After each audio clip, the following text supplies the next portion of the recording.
గెలుపే లక్ష్యంగా మునుగోడు ఉప ఎన్నికల్లో దూసుకుపోతున్న బీజేపీ రాజగోపాల్ రెడ్డి గెలుపుపై పూర్తి ధీమాతో ఉంది. ఈ ఉప పోరులో గెలిచేది తమ అభ్యర్థేనంటూ ఆ పార్టీ సీనియర్లు పూర్తి విశ్వాసం వ్యక్తం చేస్తున్నారు. రాజగోపాల్ రెడ్డి రాజకీయ అనుభవం, ప్రజల్లో ఆయనకున్న ఆదరణ, బీజేపీ వ్యూహాలు రాజగోపాల్ని గెలిపిస్తాయని ఆ పార్టీ నేతలు అంటున్నారు. కార్యకర్తలు సైతం తమ నాయకుడి గెలుపు కోసం పూర్తి స్థాయిలో పనిచేస్తున్నారు. ఇక ఉప పోరులో భాగంగా ఈరోజు రాజగోపాల్ నామినేషన్ వేశారు. ఈ కార్యక్రమంలో కేంద్ర మంత్రులు, తెలంగాణ సీనియర్లు పెద్ద ఎత్తున పార్టీ శ్రేణులు పాల్గొన్నారు. అయితే ఈ బైపోల్లో తుది నిర్ణయం మాత్రం ప్రజలదే. దీంతో ఆ పార్టీ నాయకులు ప్రజల్లోకి వెళ్లి విస్తృతంగా ప్రచారం నిర్వహిస్తున్నారు. కోమటిరెడ్డి రాజగోపాల్ రెడ్డి గారిని భారీ మెజార్టీతో గెలిపించాల్సిందిగా కోరుతా ఉన్నాను. ఈ ఎన్నికలు మునుగోడుగా పరిమితి అయినప్పటికీ కూడా తెలంగాణ రాష్ట్ర ప్రజల భవిష్యత్తు, తెలంగాణ భవిష్యత్తును నిర్దేశించి రాజగోపాల్ రెడ్డి నామినేషన్లో కార్యక్రమంలో పాల్గొన్న కేంద్ర మంత్రి కిషన్ రెడ్డి రాజగోపాల్ను భారీ మెజారిటీతో గెలిపించాలని ప్రజలు కోరారు. నామినేషన్ పూర్తయ్యాక ఆయన మీడియాతో మాట్లాడారు. తెలంగాణ కోసం పోరాటం చేసిన ఉద్యమకారుడు కానీ, పోరాట యోధుడు కానీ టీఆర్ఎస్లో లేరని కిషన్ రెడ్డి అన్నారు. తెలంగాణ ప్రజల ఆత్మగౌరవాన్ని కించపరిచేలా పార్టీ నుండి తెలంగాణ పదాన్ని తొలగించారని తెలిపారు.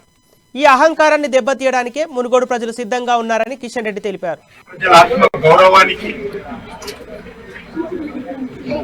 కల్వకుంట్ల కుటుంబం కేసీఆర్ యొక్క అహంకారపూరితమైనటువంటి వైఖరికి మధ్యన జరుగుతున్నటువంటి ఎన్నికలు కాబట్టి తెలంగాణ ప్రజలందరూ కూడా ఈ యొక్క విషయాన్ని అర్థం చేసుకుని మరి మునుగోడులో జరుగుతున్నటువంటి ఉప ఎన్నికల్లో భారతీయ జనతా పార్టీ అభ్యర్థి కోమటిరెడ్డి రాజగోపాల్ రెడ్డి గారిని భారీ మెజార్టీతో గెలిపించాల్సిందిగా కోరుతా ఉన్నాను. ఈ ఎన్నికలు మునుగోడుగా పరిమితి అయినప్పటికీ కూడా తెలంగాణ రాష్ట్ర ప్రజల భవిష్యత్తు, తెలంగాణ భవిష్యత్తును నిర్దేశించేటువంటి ఎన్నికలు.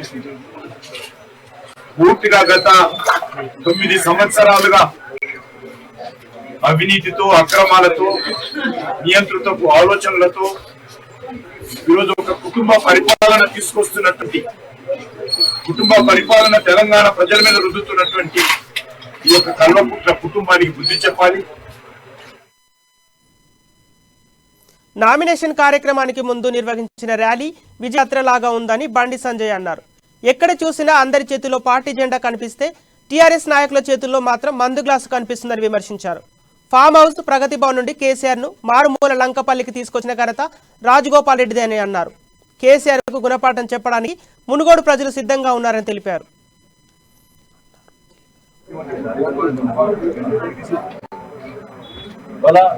హుజరాబాద్ లో గదే జరిగింది, ఈడ కూడా అదే జరగబోతుంది. రాజగోపాల్ రెడ్డి మీద కాంప్లైంట్ రాజగోపాల్ రెడ్డి